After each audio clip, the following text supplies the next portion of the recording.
order and then ask Nicole to take roll call. Carberry Montgomery, Here. Kroll, Here. McBurney, Here. Obrecht. Here. Thank you. All right. And then item 2 would be approve the agenda. Is there a motion, please? So moved, Obrecht. Obrecht. Second, Kroll. Second by Kroll. Any further discussion? Roll call, please. Obrecht, Yes. Kroll, Yes. McBurney, Yes. Carberry Montgomery. Yes. Thank you. All right, thank you. And then moving on to our regular agenda, first is item 3.1, which is to hear and consider the greenhouse gas emission report by UNI. And to introduce this, kick this off, I'll turn it over to John Collier. John. Thank you, Mayor. Before I have Cassie come on and provide you an overview of the greenhouse gas emissions report, just kind of wanted to give you a little backdrop to it. This report is in your strategic plan for 2022. It was approved back in September of 2021 to work with the University of Northern Iowa's Center for Energy and Environmental Education. And so we engaged with them starting in October, worked with Sandra Stone to do collection of greenhouse gas emission data. And that report was finalized up here in July. I believe you all have a copy that you've received ahead of time. And Cassie is going to go through the report, answer any questions that you might have, and then hope that we can have a discussion on where to go next. So Cassie Stone with UNICEEE, I will turn the floor to you. Welcome, Cassie. Cassie, you should be able to share at the top. You should see the third bullet over should say share, and I believe Nicole can make sure that you have access to share your presentation.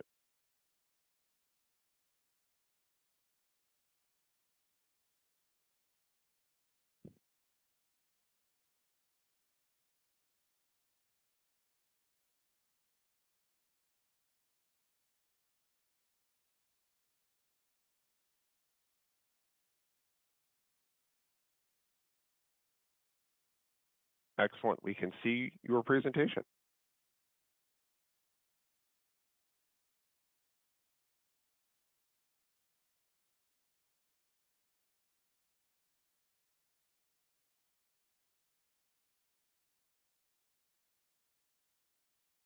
Cassie, Sorry, maybe can you hear me now?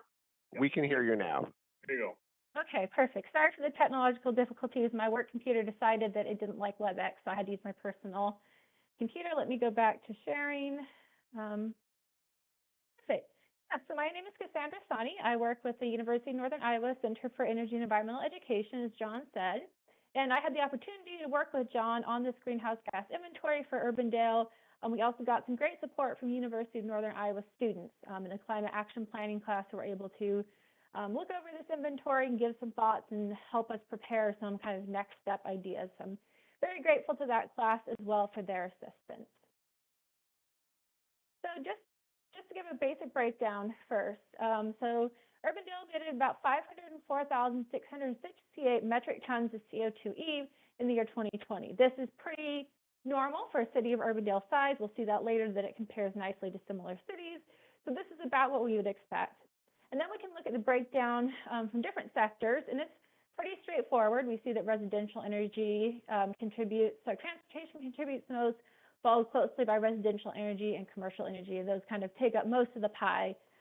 Solid waste counts for less than 5% of emissions, and then the water and wastewater was so negligible it didn't even show up on the graph. So what we're really looking at here is those key three: transportation, residential, and commercial/industrial energy. Sometimes we separate out commercial and industrial energy, but it depends on whether the provider separates those meters out. They did not in this case, so that's why commercial and industrial are combined here. So within that, we can break it down into the types of fuel. So unsurprisingly, gasoline-powered vehicles contribute the most to transportation. Diesel-powered vehicles, while diesel is more carbon intensive than gasoline, there's so many more gasoline vehicles on the road that it really tips that towards being the major contributor. As we can see, diesel-powered public transportation was almost negligible. This has less to do with the fuel use and more to do with how little it was actually used. So obviously, if we saw that public transportation shoot up, but it was still diesel-powered, it would still portray issues for the transportation sector. And then residential energy is 60-40 on the electricity use versus natural gas use. Of course, natural gas still emits at much lower than coal, oil, et cetera. The electricity use, as we'll discuss in a minute, is a mix of sources. And I know there were some questions about taking into account those sources for electricity, so we will get to that in a moment. Commercial industrial energy, much heavier shift towards electricity use, much smaller natural gas use. Of course, eventually the goal will be to transition that natural gas use to clean, renewable electricity. So before we get into kind of next steps, I also want to just give a quick breakdown of what was measured and where the information comes from. So for transportation, we got our vehicle miles traveled from the Iowa DOT. They provide this for every city and county for every single year in Iowa. Gasoline versus diesel usage came from the National Default Vehicle Fuel Efficiency, which is ICLEI's standard for this. And if you're not familiar with ICLEI, it is a software program that we use and that's quite a standard for the cities, counties, and countries, pretty much any government around the world, especially within the United States. So this is the documents they use for National Default Vehicle Fuel Efficiency data. It comes from the federal government. We often don't have data, so this is a breakdown of how many vehicles are gasoline versus diesel, for example. We don't have that exact breakdown for a city like Urbandale, so we have to use the national numbers. The other thing is like the fuel use per vehicle miles traveled. That also comes from the National Default Vehicle Efficiency document. I believe we used 2017 data for this because that was the last available number, but I was told by ICLEI that vehicle efficiency only changes by so much per year, and it's still roughly accurate. And sometimes in greenhouse gas inventories, as I'm sure you all know, happens with other data collection, we have to just roll with the best data we have in order to produce what we move forward. So you might, transportation might be a little bit lower if you take into account maybe higher fuel efficiency in 2020. That's going to be pretty negligible because you have to think about the number of people who really switch vehicles between 2017 and 2020. And how many of them really switch to electric vehicles, or others they're going to have hybrid vehicles, they're going to have less vehicle miles traveled. So then for and for the very few emissions from public transport, that came from DART. Pretty straightforward there. John provided that information in communication with DART. For residential energy, we talked to Mid-American for their grid natural gas use, as Mid-American is the big supplier. And then we use what we call MROW, Emissions and Generation Resource Integrated Database, for the makeup of the electricity use. And I want to clarify that in the next slide about how that information works. I'll put a pause on it here just to go through the rest of the stuff, and then we'll return back to that electricity mix and how that works within eGrid. So commercial industries, same thing. We'll talk about that with Mid-American and the EPA's eGrid. Solid waste, and we got all this information from Urbandale Public Works and Metro Waste Authority. And by we, I mostly mean John, who was very helpful in passing all this information on to me. And then for water and wastewater, we were looking at electricity use to power water and wastewater generation, and we got that from the Wastewater Reclamation Authority. Okay, so now for the big question, because I know that somebody was wondering this before, is that Mid-American has, I believe, about 88.5% coming from renewable sources. So the question is, why would we not use that instead of this sub-region level grid? And there's two reasons for that. The first is that what that other 12% is matters a lot. So if it's 88%, wind energy and solar, but the other 12% is coal, that's going to look different than if the other 12% is natural gas, for example. So that's part of it. But the other reason is that you don't know what they're buying, selling, and pulling off from the grid at different times. So, for example, they may produce a certain percentage of wind energy, but they may be selling that off somewhere else, and then in peak times pulling, from coal off the other grids to power these customers. So that's why we use the MROW region level, because that takes into account the whole grid. So this is whether they're pulling from Wisconsin and or Minnesota, and then they're getting some energy back from those places. It accounts for all of it. Ebert is really cool. If you're a numbers geek, I would highly recommend going to the link below and just playing with it. You can get a lot of data about CO2 emissions. So if you're just really curious, you can do that. If you want to nerd out over some numbers, it's pretty interesting to sort by A to Z, by amount, looking at different fuels at different levels. And that's also because they do have a state level, but again, because we're part of this larger grid, that's the most accurate number to use per ICLEI's advice. So that is their standard advice across all greenhouse gas inventories, is unless you have a very specific breakdown from the energy provider, you use the region-wide number. So hopefully that's clear, and I'll be happy to answer any questions about that going forward or after this presentation. So now we got the basic gist of the problem, which is transportation and pretty much energy use by residential, commercial, and electric activity, or electric users and natural gas. So now we have to think about what goals we want to set. And so I'll highlight three things here. The first is the Paris Agreement, which is net zero emissions by 2050, as I'm sure you're all familiar with. And this is a pretty much a global standard. So, if you're aiming for a 2050 goal, of course, cities adapt this to what they need. Some are going to be 80% by 2050. There's different goals, but that is a standard. I think it's pretty robust standard to adopt, although of course you have to take into account what's realistic for the city, what meets their needs, et cetera.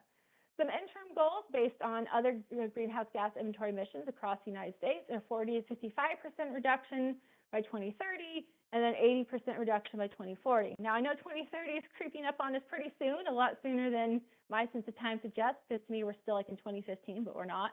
So we do have to consider that when setting these goals. And of course, you have to work with Mid-American and some of these changes. You're not just going to swap out all your public transportation diesel use overnight. But aiming for that 2040 and 2050 goal is quite standard and would be kind of a helpful metric. And if you want to do a 2030 goal, you're of course free to, but I do understand that there's not a lot of time left in terms of major changes that can be made to hit that goal by 2030. The other thing I wanted to point out is that Des Moines and Waterloo just signed, a 24/7 carbon-free electricity goal by 2050. So carbon-free electricity is not quite the same as 100% renewable energy, which I realize is very confusing, and I didn't understand it the first two times I was told about it. But essentially, 24/7 carbon-free electricity means that every hour of the day, you're matching whatever the energy use is with renewable energy, clean energy. So basically, that doesn't allow for any pulling from the grid from other. So Mid-American has 100% renewable energy by 2050, but it's still pulling from other sources in the grid. So, for example, during peak times, it can't handle all the energy use, and that pulls from some coal, for example, off the grid to kind of handle that peak. That would not be considered carbon-free electricity, even if you have 100% renewable energy. So that goal is definitely, Des Moines and Waterloo are setting the standard for that. I believe there are 2 out of the 4 cities in the entire country that have committed to this goal. So that definitely sets a standard, but also some room for learning. Obviously goals are going to be set by the city for different paces, different feasibility, and what's realistic. So even if that's not a 2050 goal for Urbandale, that's fine, but I wanted to highlight it because of learning potential. Also, the more kind of cities that collaborate, the easier it is to get to carbon-free electricity.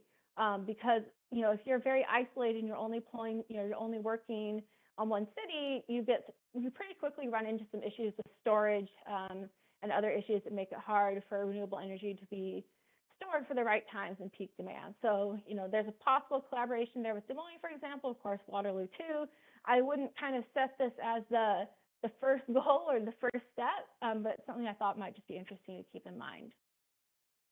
And now we look at recommendations for the future. So this is what the wonderful students at UNI prepared based on for the Climate Action Planning class of 2022. So they looked at 4 different cities that are roughly are similar to Urbandale based on population, income per capita, and commute times, which of course is important if we think about transportation. And this also kind of gives, so we tried to focus on the Midwest, hence the Minnesota, but in terms of trying to find cities that are comparable, we looked a little bit broader and went to Washington and Colorado. I think obviously depending on where you are in the country, you have different needs, different circumstances, different weather. So you're not going to exactly mimic, a city halfway across the country, but it does give a good kind of nationwide perspective about where we are where different communities are and kind of give that idea. So as you can see, in Medina, Minnesota, it's 45% by 2030, net zero by 2050. We can also see with Wheat Ridge, Colorado, also net zero by 2050. St. Louis Park is a little bit more aggressive because they want net zero by 2040. And then Isaac Washington has a 50% emissions reduction by 2030 and has not set a 2050 goal yet. You can see, and it's in the report, the high impact actions from each of these, so I won't just read them to you from the slide, but we can see, you kind of start to get a sense of the similarities between them. And what I will do is recommend, have a key recommendations for menu of options. And I do want to say that, it is important to keep equity on mind for all of your choices. It's something that can definitely get left behind, trying to run towards this goal. It can kind of be something that falls to the wayside. And so I always want to make that note that when you're making these decisions about, for example, where are you expanding public transportation to? Where are you putting pedestrian paths, for example? Those kind of are keyed in areas maybe where it's most lacking currently, and really can serve underserved populations or people who otherwise wouldn't be able to navigate by sidewalks very well if they can't drive, et cetera. So yeah, that's just kind of my overhead of keeping that in mind. And then, of course, expanding EV infrastructure and coming up with an EV transition plan, very important if we're looking at transportation emissions reducing. It's also another kind of thing where you can work with other cities in terms of EV infrastructure. If we're looking at the idea of people traveling through Iowa, needing to charge up their cars, where does it make sense to put that in Urbandale? Is there, should we work with Clive or Des Moines or Johnson and kind of figure out geographically where it would make the most sense to expand that EV infrastructure? There's a lot of potential there. I think that's something where you shouldn't feel too boxed in. Obviously, if Urbandale just wants to say, okay, for our own citizens, this is what we want it here, there, that's completely fine. But if you kind of wanted to take that broader perspective in terms of the whole metro area, that is an option as well.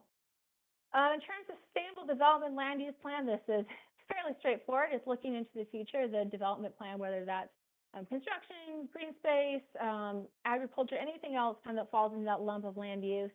And that's going to just be pretty straightforward. Like I said, sustainable development. So you're looking for ecologically friendly, climate friendly uses of land. So whether that's more mixed zone housing, so that you have some people closer to shopping centers, et cetera, so they don't have to drive, whether it's building more apartments that are take up less space, go higher instead of wider, whatever it is, that can all falls under sustainable development.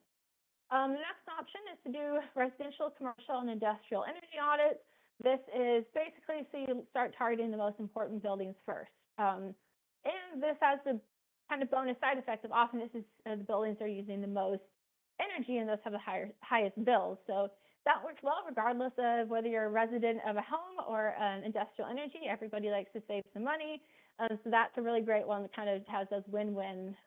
You do invest in the first energy audits, but after that, it really does start to pay itself back by using more energy efficiency and less carbon-intense fuels. Kind of slotting in with that is educational campaigns about energy efficiency and retrofitting information. I will say that Des Moines has an energy and community team of our Green Iowa AmeriCorps program in Des Moines, and I'm pretty sure they would be more than happy to work with Urbandale on something like the educational campaigns. They focus purely on residential, not commercial and industrial, but we do have some other resources that you and I that may be able to help with that. Like we have the Iowa Waste Reduction Center, which has helped with energy audits for like body shops and stuff like that. Finally, we have our last two, green building standards for new buildings. This is something you'll see in a lot of countries. In a lot of countries, what I meant was a lot of cities across the country. It's, now that we're building new buildings, we have, it can be everything from, those have to have, an EV parking. It can be having roofs that reduce heat pulling from the city, et cetera. There's a lot of options there. And if you look into LEED and STAR, you'll see some different potential options. I am not a building person or an architect, so I will say that I know that that's a thing to do. Unfortunately, I cannot guide beyond kind of putting you towards the standards that other cities are using. And finally, I think quite understandably, is renewable energy projects. So you're sourcing, you know where the energy is coming from. You're not just relying on Mid-American. You have your own sources. For example, solar contributing to that grid, and also, of course, for residents, for example, being able to be independent of the grid can be very useful for them in terms of cost savings and stuff like that. And that's kind of my overview. So I'll be happy to take any questions now. And I've been thrilled to work with Urbandale. It was great to work with John as well. It was great for the students who got to work on this project and learn some firsthand real-world policy. So I really hope that this can benefit Urbandale, and has certainly benefited UNI. Thank you very much, Cassandra. That was great. Any questions?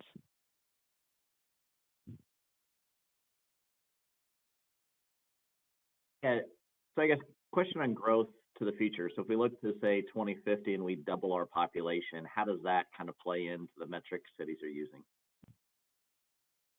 Yeah, absolutely. And population growth is, I apologize because I'm actually leaving this position at the end of August, so I can't promise our services because I don't know who will be coming after me.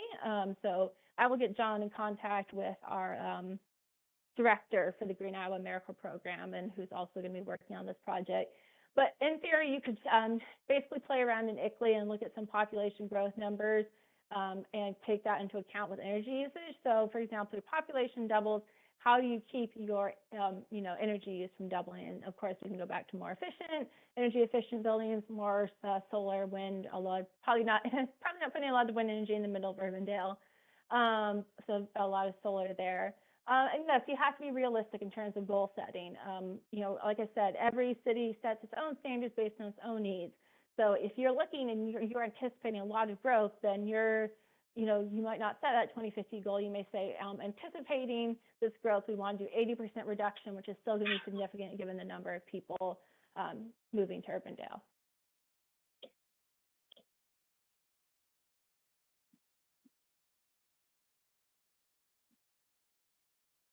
Is somebody speaking right now? I can't hear you.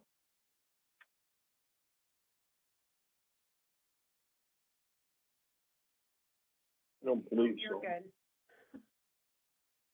Any other questions?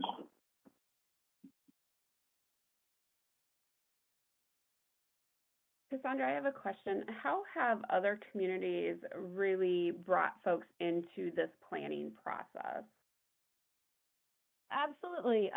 So a lot of what I saw was often having information available both online and offline. So having some of these sessions where you discuss some community feedback, having those both in person and online to accommodate different people's ability to travel to the center, or for the city center to do that is important. Often just having some kind of online forum where people can give thoughts, because of course you don't want to miss out on the thoughts of the people who are working 9 to 5, Monday through Friday, and can't attend that 3 p.m. meeting. Another thing is to make sure that you're putting out information in the languages that are predominantly spoken, especially if you have a lot of immigrant populations, et cetera, that information is going to be accessible to them in their own language. Those are kind of the big things of kind of just thinking outside the box in terms of how you reach out to people, make sure that it's, going through the list of the people, kind of based, I don't know Urbandale statistics, of population statistics, but if you have a certain percentage that speak one language, you think, okay, how am I going to make sure that, they get this information? And sometimes that can be working with a relevant community leader as well, really going into that and saying, hey, can someone, kind of represent this section of the community and make sure we get their feedback and make sure that, they understood what's being asked. That can be for everything from, the elderly portion of the population who might have different concerns from, the Gen Z of the population. So, yeah, I would say really focus on both making it accessible in terms of online, offline, and giving just a form example so that people who can't attend the meetings can still give their thoughts, and then looking for community leaders among the different sectors of your population, so that even if, not everyone in that sector of the population can fill out the form or attend meetings, their perspective, at least in some way, is still being heard.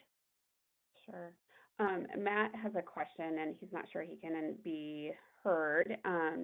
He said he's wondering if the new federal law that's being signed today changes some of the metrics. I am not aware of that, but I also haven't looked over the federal law because switching jobs and moving. It's been a bit of a busy time for me. Or do you happen to have a resource where we could connect, to whom we could connect with? At the University of Northern Iowa? Well, or anywhere that would have an idea of the federal law and where and how it might impact us. Yes, so I have an advisory council for the Resilient Iowa Communities Program, and so I will get John the information from people who might be able to help, and then he can pass it on to the rest of you since I have John's email. Sure, perfect, thank you.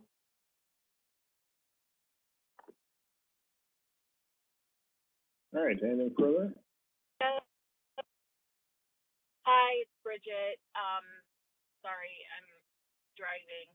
I shouldn't be telling you this, but so what would our next step be, Cassandra, if we wanted to move towards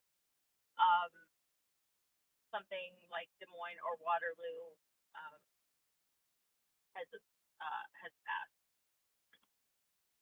Yeah, so I would say the next step is to make a climate action plan, and that's going to set out those goals, kind of help you guys think through what are the priorities for Urbandale, what kind of will benefit the citizens most, because I think, obviously we have examples, we want to do comparison cities, but it's also really important to know that different cities have different priorities. They have different segments of citizens who may be vulnerable populations compared to another city.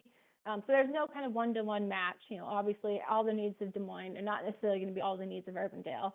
But yeah, I would say just to start thinking about that climate action plan, and then I know obviously money is going to be a different factor in Urbandale versus Des Moines as well, but reaching out to Des Moines, I'm not sure who they eventually got to do their climate action plan or who they're collaborating with, but I can certainly reach out to their sustainability manager and ask that piece of information from him.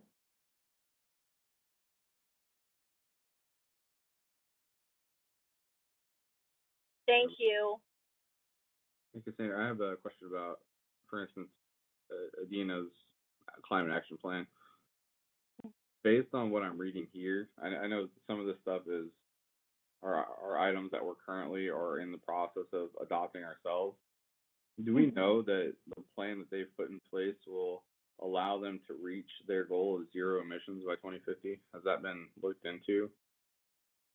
So I don't know who did their greenhouse gas inventory. I would hope that the answer to that question is yes, and that they got reasonable recommendations to meet those goals. A lot of times what I will say, and this is another option, is there are stretch goals. So if you want to say, for example, we're committed to reducing emissions 80% by 2050, stretch goal is net zero, and that gives you some flexibility.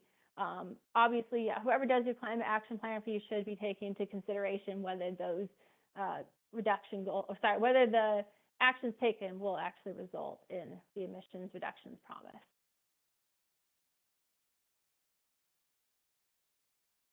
Thank you.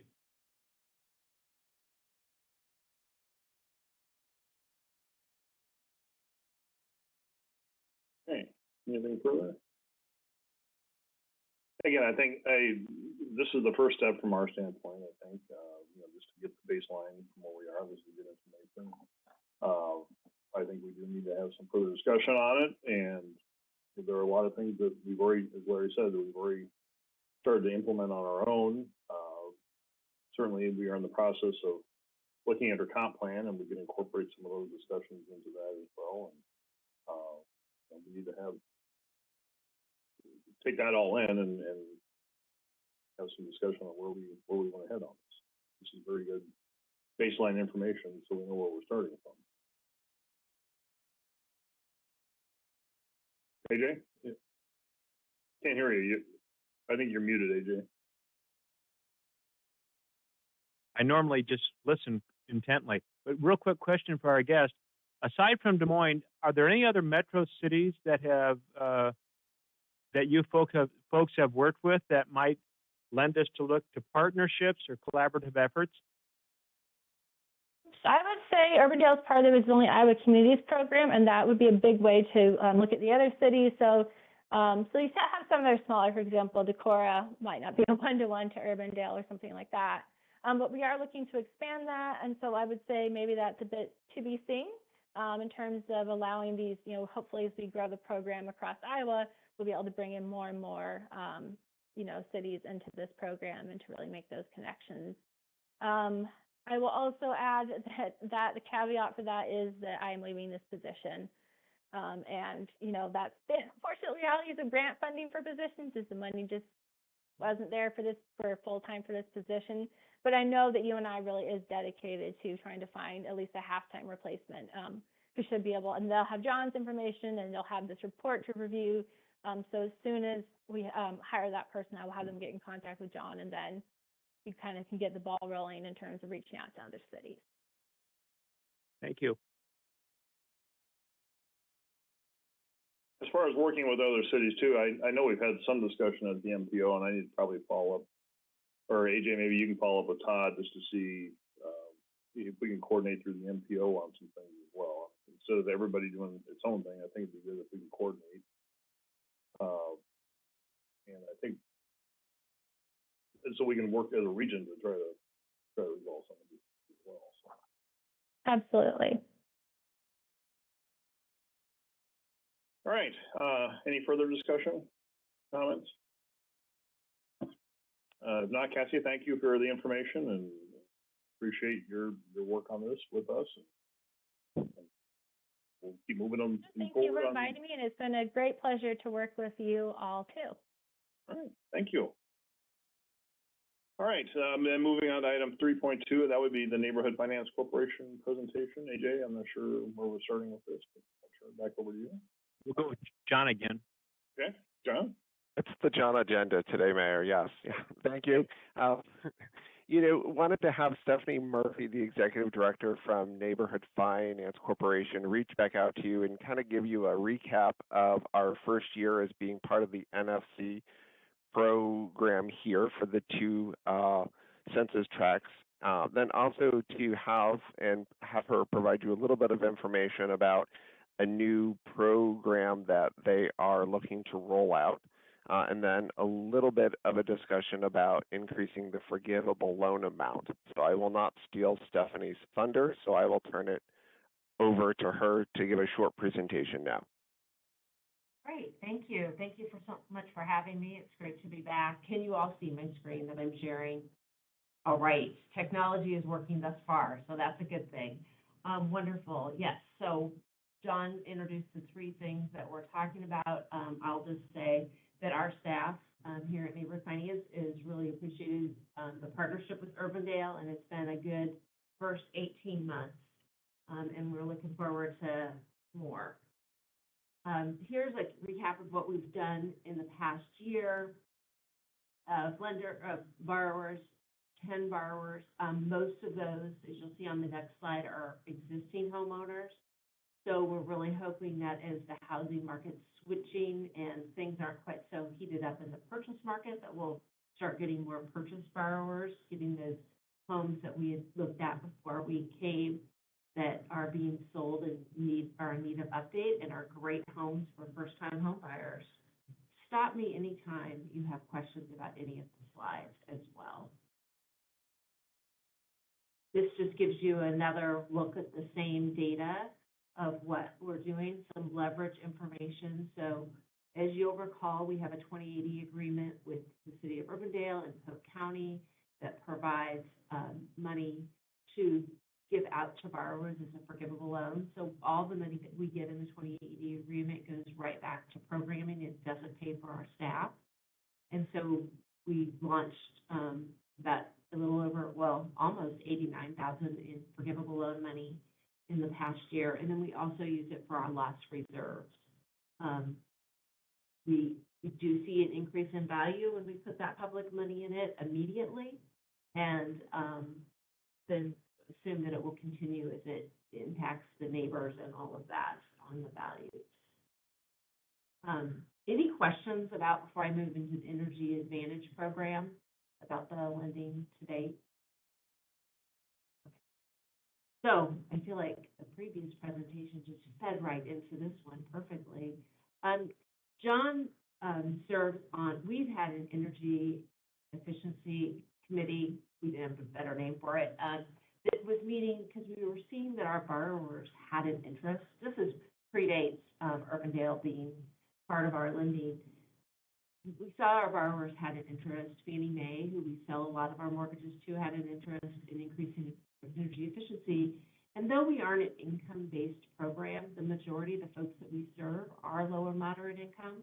And so really looking at it from a resiliency, housing affordability issue. And so when the ARPA funds became available and started having discussions with the localities that we're in, one of the things that we said we felt we could do was to add an energy advantage to our lending. So it would be an additional $10,000 that would be available to borrowers that meet the ARPA guidelines.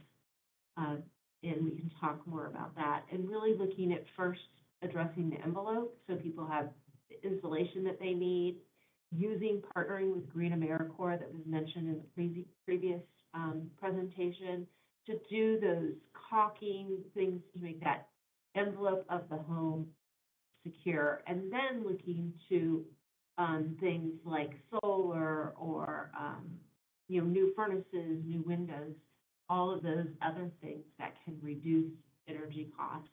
We also are participating with the Grow Solar program in Polk County. We have an event actually tonight with them. So trying to figure out how we can leverage resources that are already in the community. So this is a proposal to see if Urbandale is interested in joining in on this. We are launching it in Cedar Rapids and Des Moines. They have both put forth some ARPA money towards this project. There's no low mod census tracts in Urbandale, so I'm not quite sure how that would work, but really this would be targeted to folks primarily below 80% of the median income.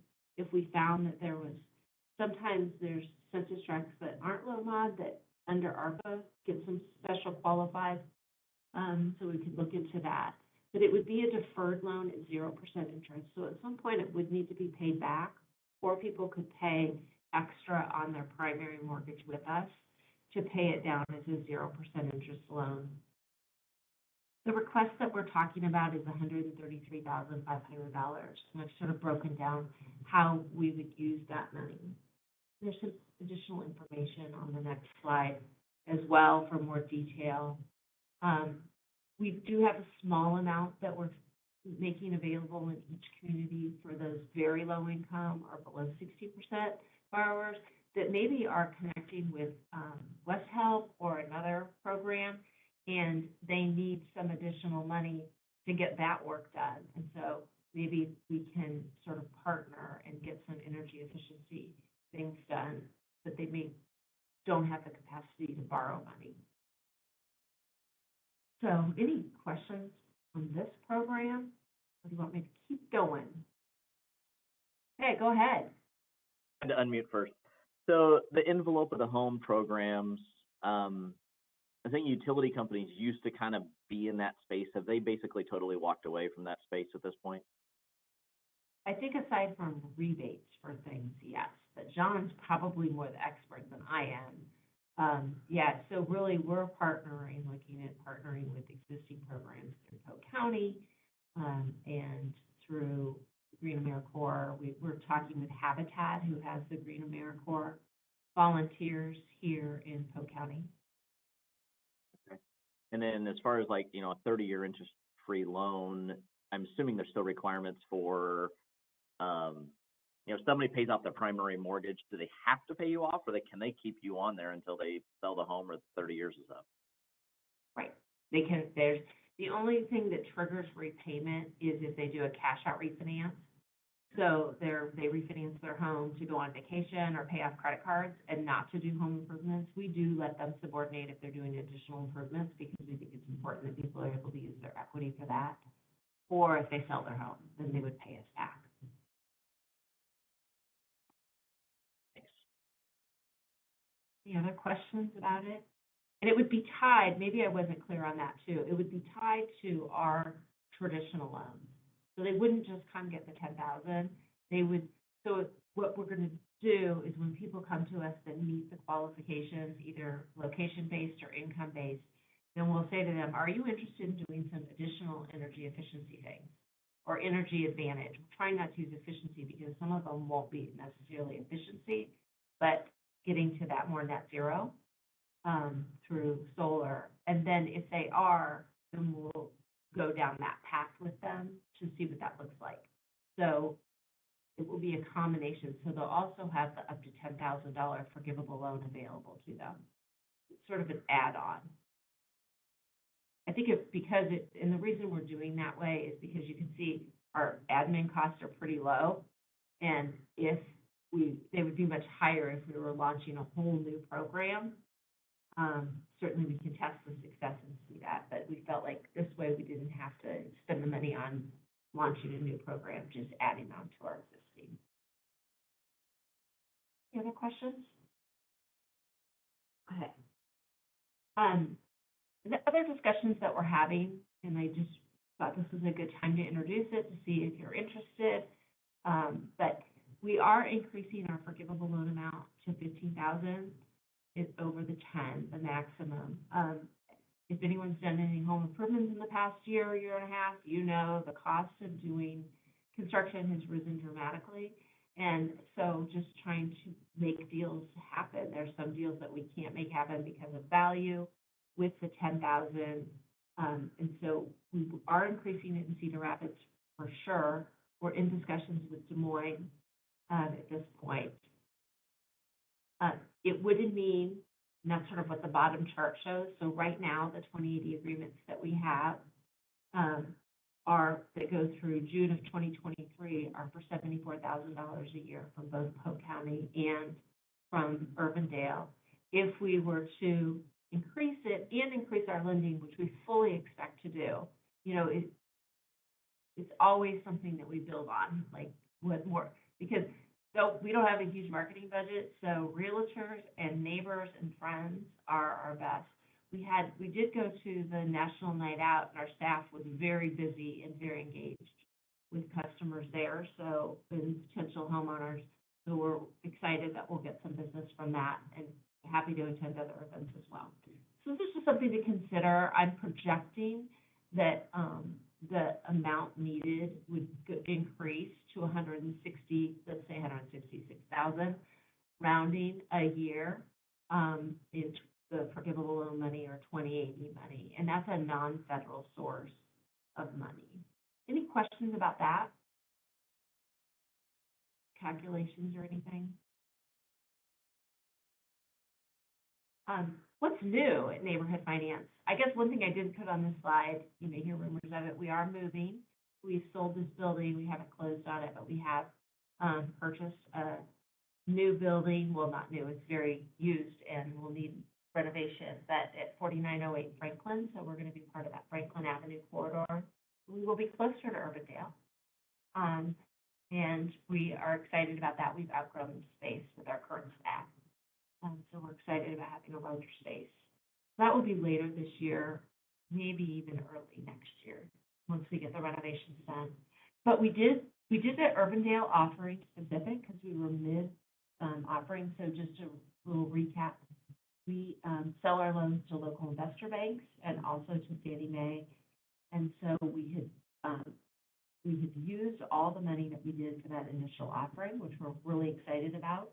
So Urbandale loans will be under our new phase 20 offering. We went out to raise $16 million. I have raised $21.75 million to date. I think I'll end up around $23 million. So we're really excited about the financial institution support that we have locally. We also made some underwriting changes to expand the credit box that I've highlighted here. I feel like I'm taking more of your time, so I'm going fast. But we're excited to be able to say yes to more people. Our delinquencies remain incredibly low. We have been below 2% during part of the pandemic. We did go a little bit above 2, but we are back down below 2. We also launched the Journey to Homeownership Down Payment Money. This is a program. This is to expand homeownership opportunities for African Americans. I'm in the process of raising additional money so we can expand it to all minority groups.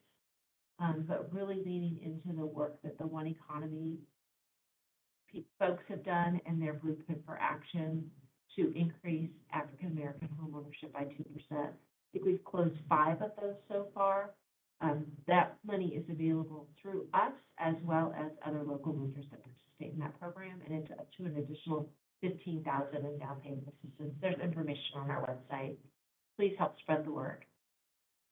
That's all I have. What questions, comments, thoughts I can answer? Should I stop sharing? I can.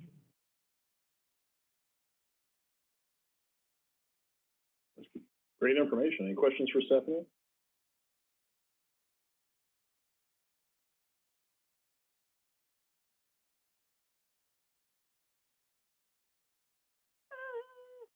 Sorry, remuted myself. I just wanted to say thank you for coming to Urbandale. And I think this is a great start for us and really will help us get to accomplishing a number of goals that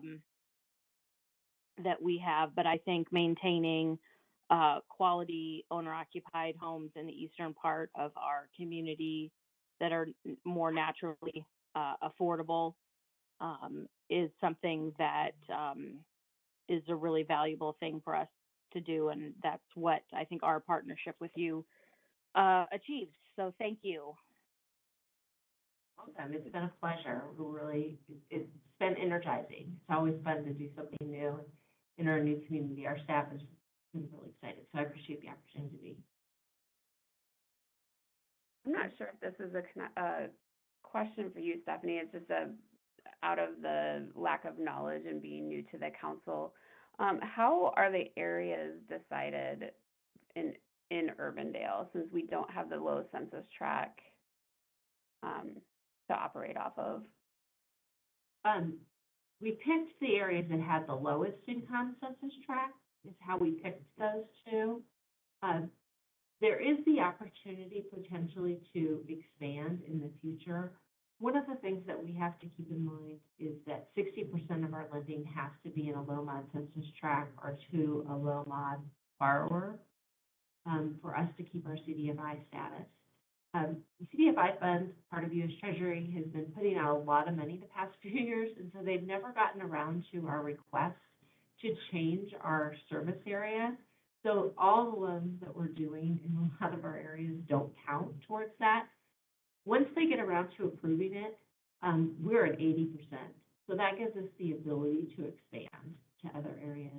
I should also mention here, just in case you hear rumor of it, that we are in discussions with Clive, and they do have a low mod census tract, so that will help us. Very early stages of Clive, like I haven't even met with their council, I've just met with specific people there. So I don't know when or if that will happen, but that will help us. So there's the potential in the next year, if this gets approved. They've told us by the end of October we should have that. Thank you.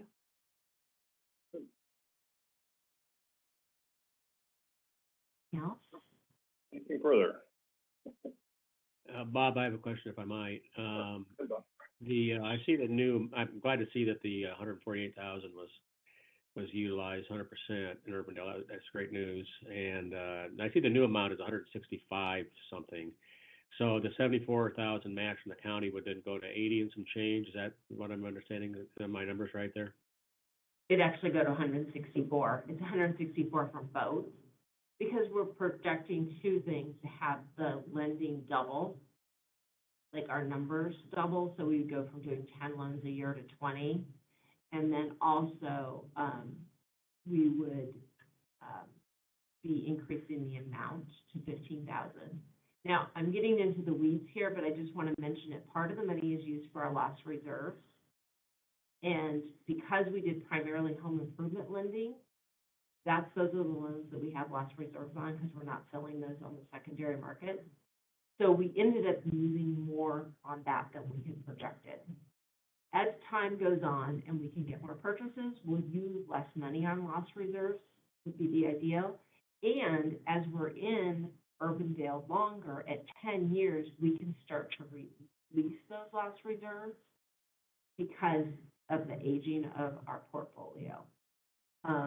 So it wouldn't necessarily be forever, but it would be until we can start recycling loss reserves. And totally in the weeds, but just, you know, I know all of you run organizations, and so you understand the balancing of things. Does that make sense at all? Well, so you're gonna go from 148,000 in Urbandale to over 320,000, and that's gonna be a yearly investment? Yes, that's our estimate. Now, if we would end up not using that much, we would not continue to request that much. Okay. Well, it'd be an interesting conversation. Yeah. The other thing I mentioned, Bob, is that we did have our ARPA money. NFC was not technically a recipient of any yet. We're going over some things having to do with down payment assistance and home repair assistance, which tends to be directed towards seniors, but still, we're still trying to work that out. So NFC could still be a recipient of that kind of money. So that's just kind of ongoing. Yes, I think we will be administering a down payment assistance program that will be available in Polk County. So more to come on that. Right. Yes. Excited.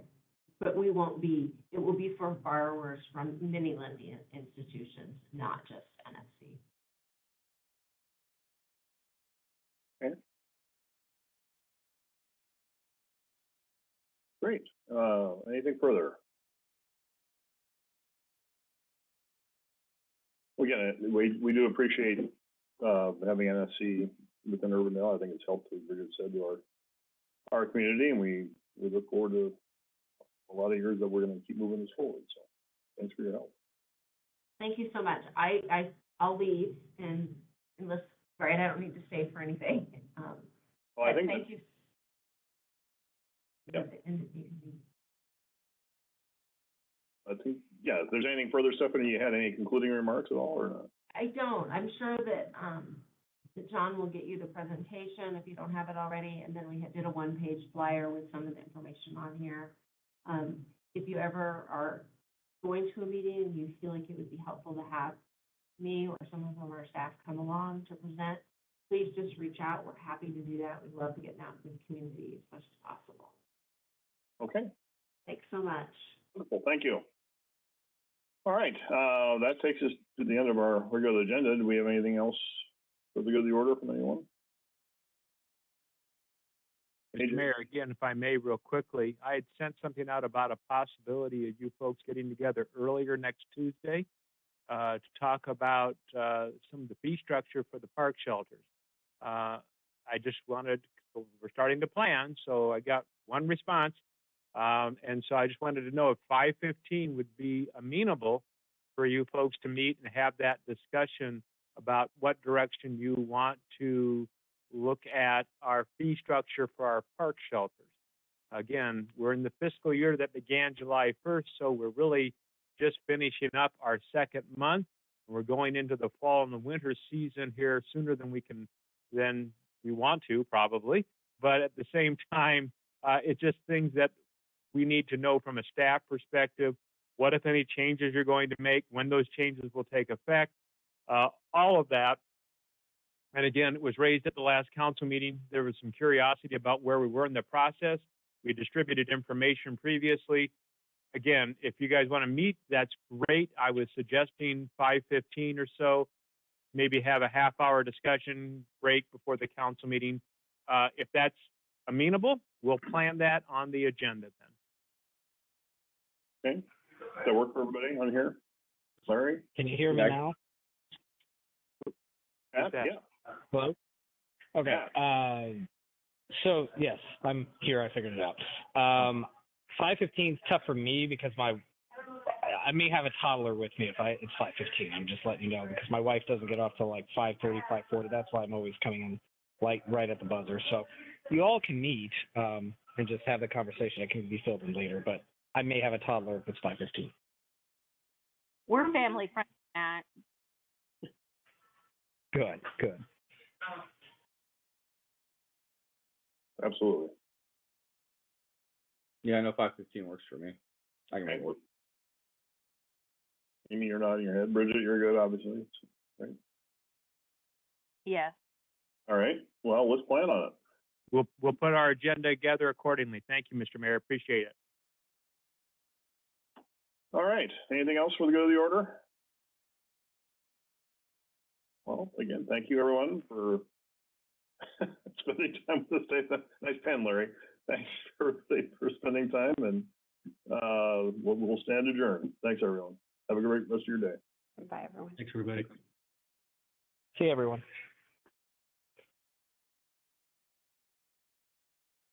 Thanks for using WebEx. Visit our website at www.webex.com.